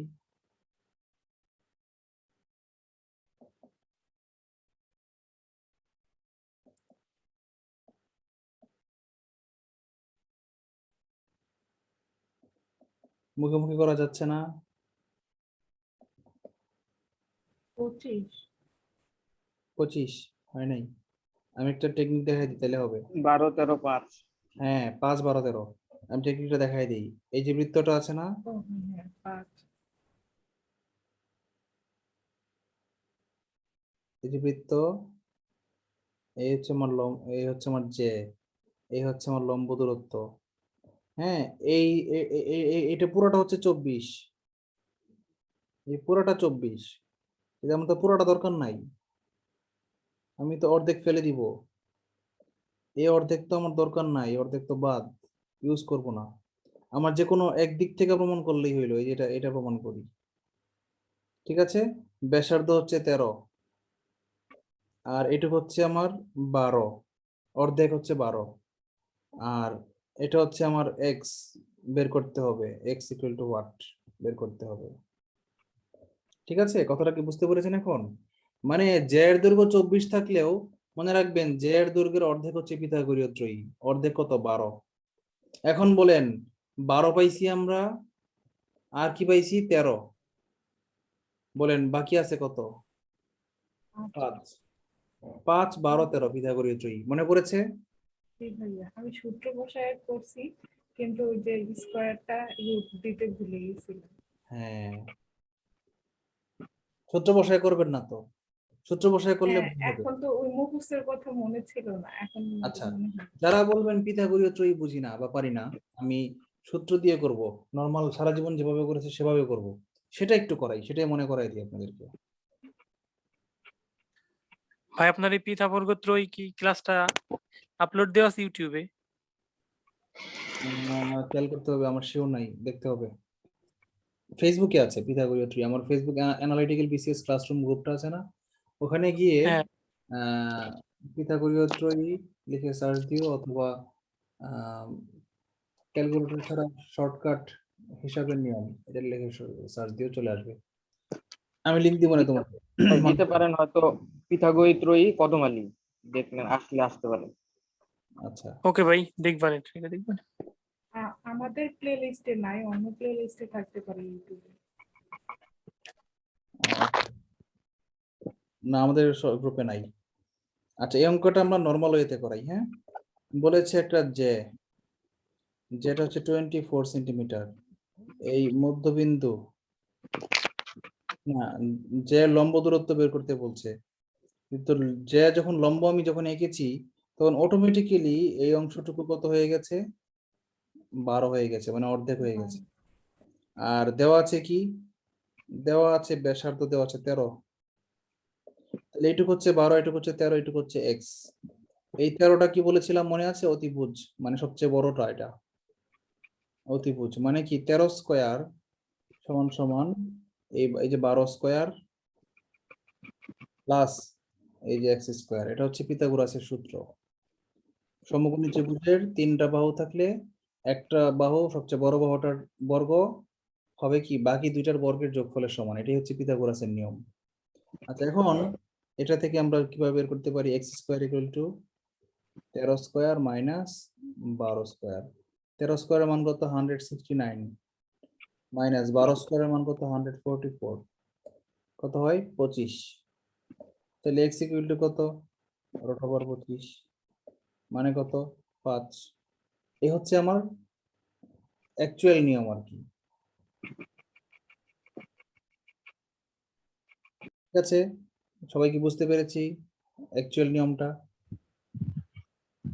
যখন পিথাগোরীয় ত্রয়ী তিনটার মধ্যে একটাতেও পড়বে না তখন আপনার অ্যাকচুয়াল নিয়মে করবেন। আর যখন পিথাগোরীয় ত্রয়ীতে পড়ে যাবে তখন পিথাগোরীয় ত্রয়ী দিয়েই করে ফেলবেন, শর্টকাট করে ফেলবেন। এই টাইপের অনেকগুলো অঙ্ক, অনেক, প্রায় 10টার কম না এসেছে। আমি আরো 2-3টা অঙ্ক করে দেখাই। হ্যাঁ, 26তম বিসিএস আসছে এবং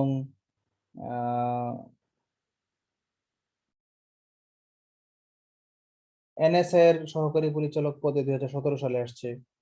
এই সেম অঙ্কটাই উল্টাভাবে আসছে, বলছে 13 সেন্টিমিটার ব্যাসার্ধ বিশিষ্ট একটা বৃত্তের কেন্দ্র থেকে 5 সেন্টিমিটার দূরত্বে অবস্থিত জেড দৈর্ঘ্য কত? বলেন তো আনসারটা কত? 12 12 একটু চিন্তা করেন পরে বলেন। 24 হবে আনসার। হ্যাঁ 24 হবে, রাইট। এত দেরি কেন তাসলিমা আপু, এত দেরিতে জয়েন করেছেন কেন? স্যার ইসলাম তো একটু ঘুমাই গেছিলাম স্যার। আচ্ছা, অসুবিধা নাই।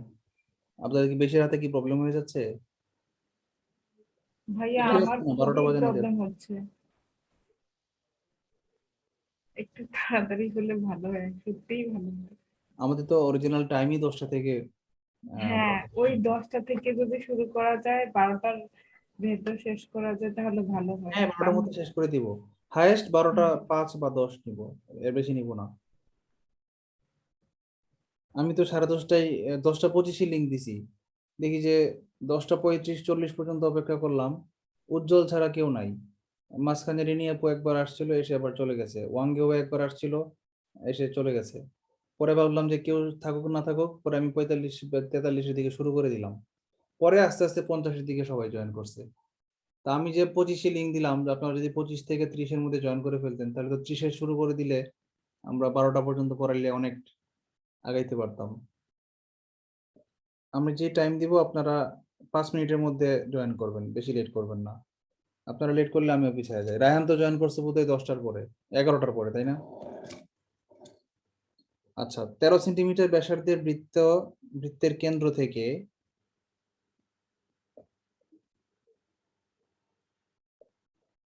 5 সেন্টিমিটার দূরের, মানে দূরত্বে অবস্থিত জেড দৈর্ঘ্য কত? আমরা 5, 12, 13 হিসাব করে ফেলছি ঠিকই, কিন্তু জেড দৈর্ঘ্য যে 12-র দ্বিগুণ এটা ভুলে গেছি আমরা।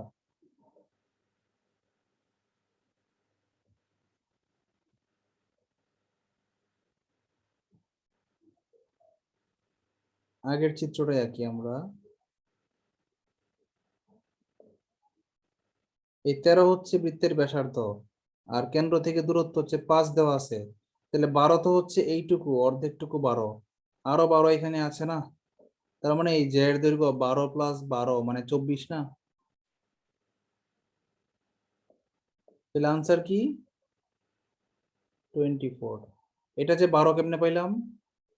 5, 12, 13, এই 5 আর 13 দেওয়া আছে, 12টা আমরা 5, 12, 13 পিথাগোরীয় ত্রয়ী থেকে খুঁজে বের করেছি। অথবা যারা পিথাগোরীয় ত্রয়ী বুঝি না তারা ওই স্কয়ার স্কয়ার স্কয়ার দিয়ে খুঁজে বের করেছি। কারো কোনো প্রশ্ন আছে? অন্য একটা অঙ্ক করাই, অন্য মানের অন্য একটা পিথাগোরীয় ত্রয়ী। স্যার এই ত্রয়ী দিয়া সবগুলাই মিলে যায়, মানে মোটামুটি অপশন যেগুলো পড়ছি ত্রয়ী দিয়ে মিলে যায়, একটু চিন্তা করলি আর কি। হ্যাঁ, সবগুলাই মিলবে। হ্যাঁ।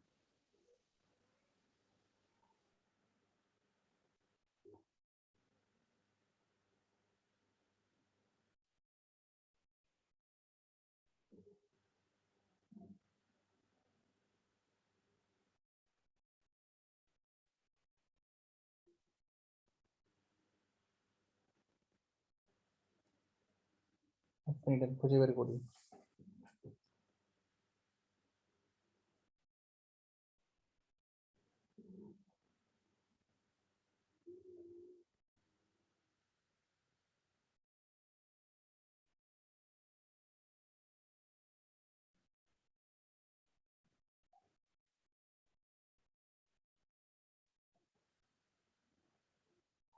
হ্যাঁ, পেয়েছি। বলেছে কোন বৃত্তের 10 সেন্টিমিটার দীর্ঘ একটি জ্যা কেন্দ্র থেকে 12 মিটার দূরে অবস্থিত, বৃত্তটির ব্যাসার্ধ কত? কেউ একজন আমার আগে করে ফেলেন মুখে মুখে। কোনো বিশেষে আসে নাই, এই জন্য আমি অঙ্কটা লিখলাম না, ডাক শুধু জাস্ট অঙ্কটা করে দিচ্ছি। 10 ভাই কি বলছেন প্রশ্নটা? 10 সেন্টিমিটার 10 সেন্টিমিটার দীর্ঘ একটি জ্যা কেন্দ্র থেকে 12 সেন্টিমিটার দূরে অবস্থিত। 8 ইয়েস, 13 হবে, 8 হবে না 13 হবে। আচ্ছা দেখি আমরা। 13 তো হবে। আচ্ছা দেখি, হোক আগে আমরা করি আঁকি। আচ্ছা আচ্ছা ঠিক আছে। কেন্দ্র থেকে 12 মিটার দূরে অবস্থিত, 12 সেন্টিমিটার মানে এটা হচ্ছে 12, দূরত্ব হচ্ছে 12, আর জ্যার দৈর্ঘ্য কত দেওয়া আছে? 10। তাহলে অর্ধেকটুকু কত? 5 5। তাহলে ব্যাসার্ধ কত? 5, 12, 13। Yes, this is 13। মাপু ভুল করা যাবে না কিন্তু, জানা জিনিস ভুল করা যাবে না। জি আচ্ছা, ভাইয়া। এই টাইপের সব অঙ্ক একই রকম পারবেন। একই রকম আরেকটা আসছে, কোন বৃত্তের কেন্দ্রগামী জ্যা এর দৈর্ঘ্য 10 সেন্টিমিটার। এখানে কিন্তু একটু প্যাচ দিয়ে দিছে, দেখেন টুইস্ট দিয়ে দিছে, ইচ্ছা করে টুইস্ট দিয়ে দিছে। বলছে কোন বৃত্তের কেন্দ্রগামী জ্যা এর দৈর্ঘ্য, লিখে দেই কোন অঙ্কটা। কোন বৃত্তের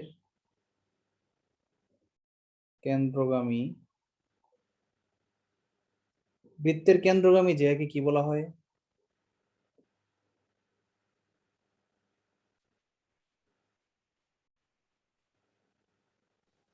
তৃতীয় বৃহত্তম যা। হ্যাঁ, বৃত্তের কেন্দ্রগামী জ্যাকেই তো বৃহত্তম জ্যা বলা হয়। তার মানে এটাকে আরেকটা নাম কি? ব্যাস। ইয়েস, দ্যাট ইজ ব্যাস। তো ব্যাসের অর্ধেক কি? ব্যাসার্ধ। ইয়েস। কেন্দ্রগামী জ্যা এর দৈর্ঘ্য দেওয়া আছে 10 সেন্টিমিটার।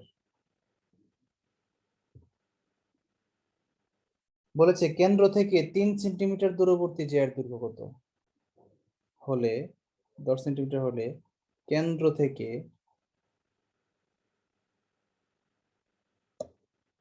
আনসার কি স্যার 4 হবে? হতে পারে 3 সেন্টিমিটার দূরের জ্যা এর দৈর্ঘ্য কত? 4 হবে না, আর একটু চিন্তা করেন, আরেকটা চান্স দিলাম।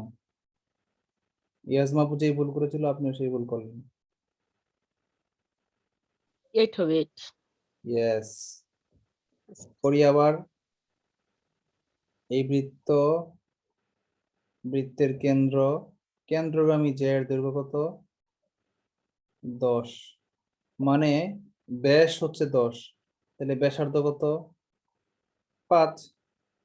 আচ্ছা, আবার বলছে 3 সেন্টিমিটার দূরে যে জ্যা আছে তার দৈর্ঘ্য কত? 3 সেন্টিমিটার দূরে একটা জ্যা কি আমরা, এটা মনে করেন 3 সেন্টিমিটার, এইখানে আমরা একটা জ্যা কি আবার, এই জ্যার দৈর্ঘ্যটা চাইছে। আচ্ছা, ব্যাসার্ধটা এখন আমরা আঁকি। ব্যাসার্ধটা কত? 5 স্কয়ার প্লাস 3 হ্যাঁ, এটা 5, ব্যাসার্ধটা 5, দূরত্বটা 3, ব্যাসার্ধটা 5, আর এই অর্ধেকটা কত? অর্ধেকটা হচ্ছে স্যার 4 আর Four. টোটালি হচ্ছে 5, ইয়েস। তাহলে এই অর্ধেকটা হচ্ছে 4, 3 4 5 পিথাগোরীয় ত্রয়ী। তাহলে এই পুরোটা কত? 4 এর দ্বিগুণ মানে 8। আনসার কি? 8। ভুলে গেছেন 2 দিয়ে গুণ করতে? আচ্ছা, এই টাইপের অঙ্ক। ওইটা যে যা চাইছে এটা মানে মানে ইয়ে প্রশ্ন খেয়াল করিনি। হ্যাঁ, জে এর দৈর্ঘ্য চাইছে। এটা কিন্তু ওই ত্রিভুজের বাহুর দৈর্ঘ্য চায় নাই, চাইছে পুরা জে এর দৈর্ঘ্য। আচ্ছা, আমরা এখন চলে যাই অন্য টাইপের অঙ্কে।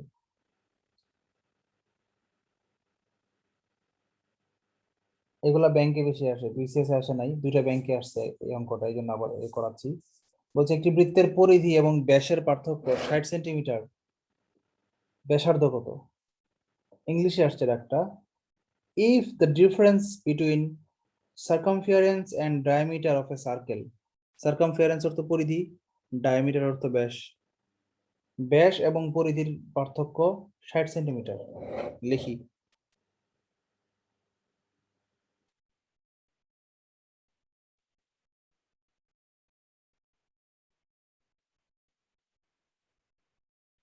বলেন তো, পরিধি বড় না ব্যাস বড়? হ্যাঁ, কি বলছেন?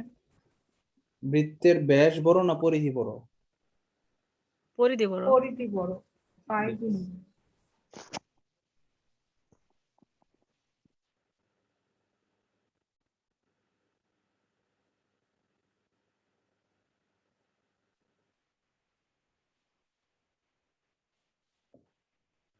ব্যাসার্ধ বের করতে বলেছে।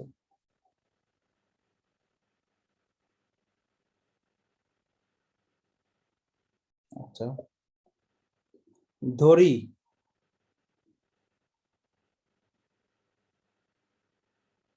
ব্যাস ডি, অতএব পরিধি কত?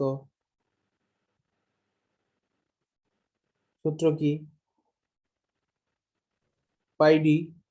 আইডি। আচ্ছা, শর্ত মতে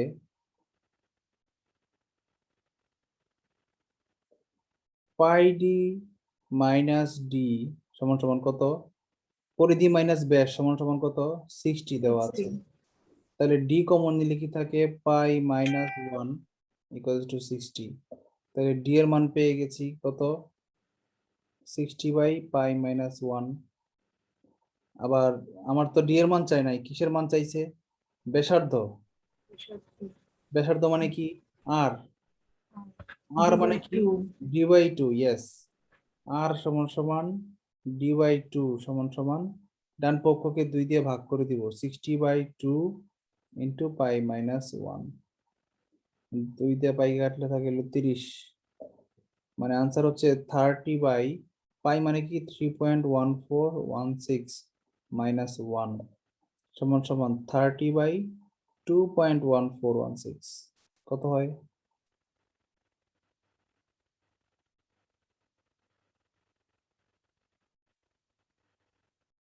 14, প্রায় 14।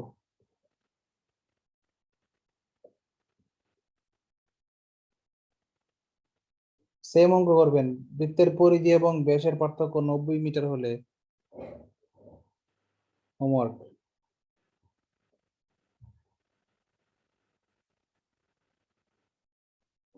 পরিধি ও ব্যাসের পার্থক্য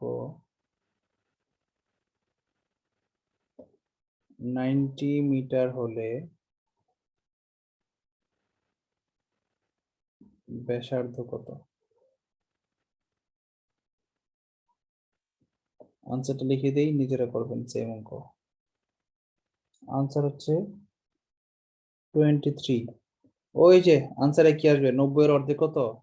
45। আগে ছিল 60 এর অর্ধেক 30, এবার আসবে 90 এর অর্ধেক 45 বাই 2.1416। এটা মান দেখবেন আসবে 23। মুখে করা যায় এসব অঙ্ক।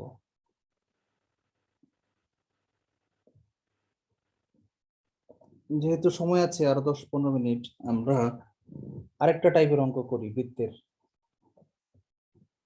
তাহলে বৃত্ত শেষ হয়ে যাবে।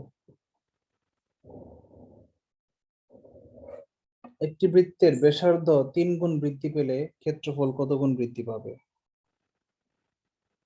সেটা 9 গুণ। হ্যাঁ, মুখস্থ বলা যায় অঙ্ক।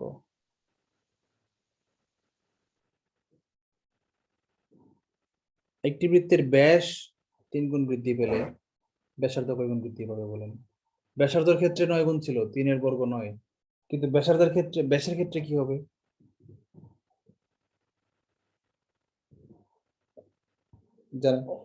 জানেন না নাকি? আমি জানি, একই হবে, প্রমাণ করে দেখাই। ব্যাসের ক্ষেত্র, ব্যাসার্ধের ক্ষেত্র। একটি বৃত্তের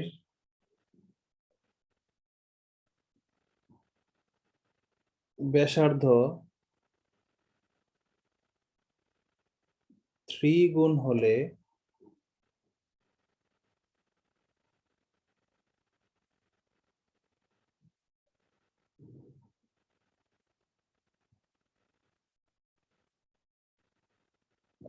ক্ষেত্রফল কত গুণ হবে? আচ্ছা, ধরি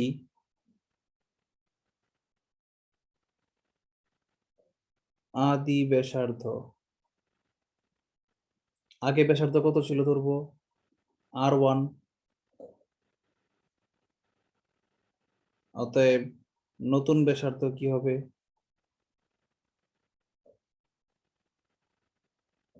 R1 এর মান ধরলাম সিম্পল R, আর নতুন ব্যাসার্ধ R2, R2 এর মান কি হবে বলেন তো, কে একজন বলেন? 3R। হ্যাঁ, 3 গুণ, ব্যাসার্ধ 3 গুণ বলেছে, হুম, তাহলে 3 ইন্টু R মানে 3R। আচ্ছা, তাহলে আদি ক্ষেত্রফল কত? πr square. আদি ক্ষেত্রফল, আপনি নিচে লিখতে পারেন πr স্কয়ার, আর শেষ মানে নতুন ক্ষেত্রফল, নতুন ক্ষেত্রফল কি হবে? পাই R2 স্কয়ার। আচ্ছা, পাই R2 স্কয়ারের মান কি? পাই ইন্টু R2 এর মান কি? 3R হোল স্কয়ার, সমান সমান পাই ইন্টু 9R স্কয়ার। 9টাকে আগে নিয়ে আসি, 9 ইন্টু পাই R স্কয়ার।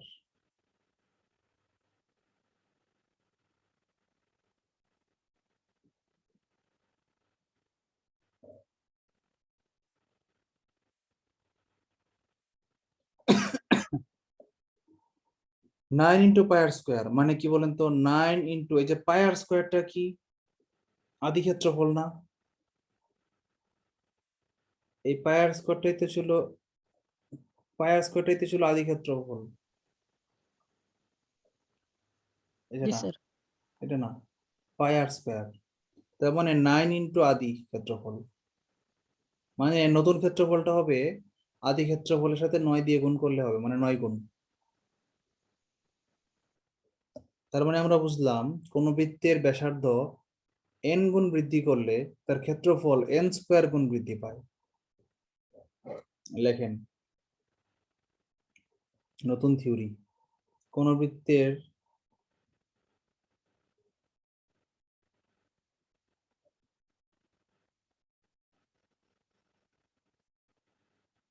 ব্যাসার্ধ n গুণ বৃদ্ধি করলে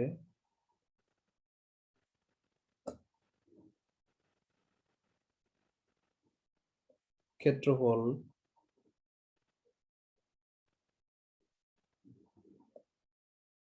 n স্কয়ার গুণ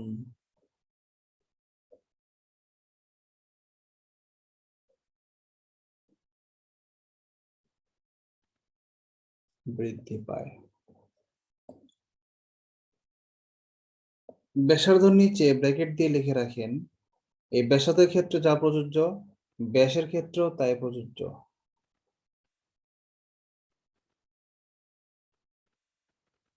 কারণ কোন বৃত্তের ব্যাস দ্বিগুণ করলে ব্যাসার্ধ দ্বিগুণ হয়, কোন বৃত্তের ব্যাস 4 গুণ করলে ব্যাসার্ধ 4 গুণই হয়, ফলে ক্ষেত্রফল ওই একই গুণ বাড়ে। এই প্রমাণটা একটু আগে যে প্রমাণটা আমি ব্যাসার্ধ দিয়ে করেছি, একই প্রমাণ ব্যাস দিয়েও করা যায়। করে দেখালাম না শুধু শুধু সময় নষ্ট করার জন্য। এখন একটা অঙ্ক করি, নিজেরা উত্তর দেন। কোন বৃত্তের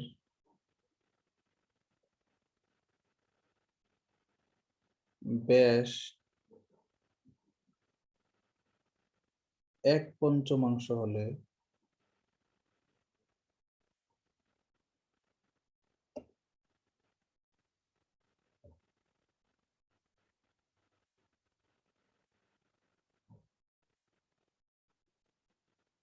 ক্ষেত্রফল কত গুণ হবে? কেউ বলে দেন।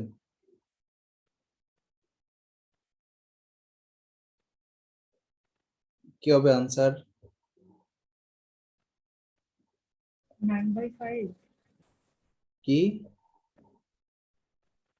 9 ড্যাশ না হ্যাঁ, ব্যাস আর ব্যাসার্ধ তো একই জিনিস। 9/5 বলেছেন 9/5। 9 পাইলেন কোথায়? 9 কোত্থেকে এলো? সরি ভাইয়া আচ্ছা আগের বার 3 বলতেছি। ছিল, এই জন্য 9 হয়েছে। শুনেন, হ্যাঁ। আগের বার 3 ছিল, ওই জন্য 9 হ্যাঁ হয়েছে। বুঝতে পারছি ভাইয়া, ঘুম পাইতেছে তো মাথায় কাজ করতেছে না, আমি আচ্ছা, শেষ করে বলতেছি। দেবো, এটাই লাস্ট। হ্যাঁ এটাই লাস্ট অঙ্ক, বলেন।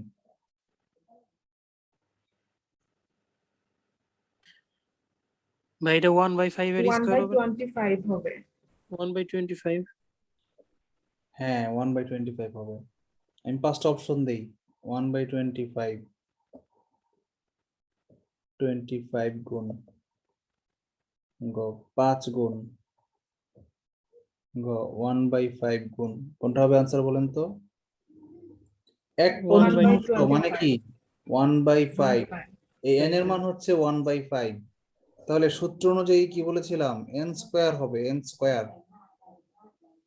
যত গুণ বাড়বে তার স্কয়ার গুণ বাড়বে বা কমবে। তো 1/5 গুণ হবে মানে কি? বাড়বে না, কমবে। 1/5 হবে, 1/5 হবে। তাহলে n স্কয়ার মানে কি? n স্কয়ার মানে 1 স্কয়ার বাই 5 স্কয়ার মানে 25। এই 25 ভাগের 1 ভাগ হয়ে যাবে। কোন বৃত্তের ব্যাসার্ধ যদি 5 ভাগের 1 ভাগ হয়, তাহলে তার ক্ষেত্রফল 25 ভাগের 1 ভাগ হয়ে যাবে। This is answer. কারো বুঝতে কোনো প্রশ্ন আছে, প্রবলেম আছে? না। ওকে। কোন বৃত্তের বলেন তো ব্যাসার্ধ 10 গুণ হলে ক্ষেত্রফল কত গুণ হবে? 100 গুণ। 100 গুণ। 100 রাইট। বৃত্ত ছাড়া বর্গের ক্ষেত্রে একই প্রযোজ্য। বলেন তো কোন বর্গের বাহুর দৈর্ঘ্য 5 গুণ করা হলে ক্ষেত্রফল কত গুণ বাড়বে? 25 25। 25। হ্যাঁ, বৃত্ত এবং বর্গের একই সূত্র। বর্গের অঙ্ক কিন্তু আমরা করাই নাই, আমরা নেক্সট ক্লাসে করাবো। আমরা 3 ক্লাসে জ্যামিতি শেষ করছি। প্রথম ক্লাসে আমরা বৃত্ত ছাড়া বাকি সবকিছুর থিওরি করেছিলাম, কিন্তু অঙ্ক করাই নাই। আজকের ক্লাসে আমরা বৃত্তের থিওরিও করাইলাম, অঙ্ক করাইলাম। থার্ড ক্লাসে আমরা বৃত্ত ছাড়া বাকি ত্রিভুজ, সরলরেখা, চতুর্ভুজ, ট্রাপিজিয়াম, এই সবগুলার সামান্তরিক, আয়ত, বর্গ, রম্বস, ট্রাপিজিয়াম, এই সবগুলার অঙ্ক করাবো থার্ড ক্লাসে। থার্ড ক্লাসটা যেহেতু কয়েকটা ক্লাস মিস গেছে, এই জন্য শনিবারে আমি ক্লাস নিতে পারবো না। এই জন্য আপনাদের ক্লাসটা আমি শুক্রবারে নিব, শুক্রবার 10টায়। ওকে ভাই, সমস্যা নেই। শুক্রবার হ্যাঁ, শুক্রবার 10টায়। আমি মেবি জয়েন করতে নাও পারি, একটা ফ্যামিলি গেট টুগেদার আছে তো। আচ্ছা, ঠিক আছে, অসুবিধা নেই, দেখা যাক। ওখানে ভিডিও দেখে নিব পরের দিন ইনশাআল্লাহ। আচ্ছা, আমার 10 তারিখে একটা পরীক্ষা আছে, রবিবার, ঢাকায়। দোয়া করবেন, খুব ইম্পর্টেন্ট পরীক্ষা, ডিপার্টমেন্টাল পরীক্ষা, চাকরি প্রমোশনের আহ, জরুরি। আমি আগামীকাল ছুটি নিয়েছি, আগামীকাল সকাল থেকে পড়া শুরু করব। জি ভাই, ইনশাল্লাহ আল্লাহ ভালো কিছু করবেন। আচ্ছা, ভালো থাকবেন, আল্লাহ হাফেজ। আসসালামু আলাইকুম। ওয়ালাইকুম আসসালাম।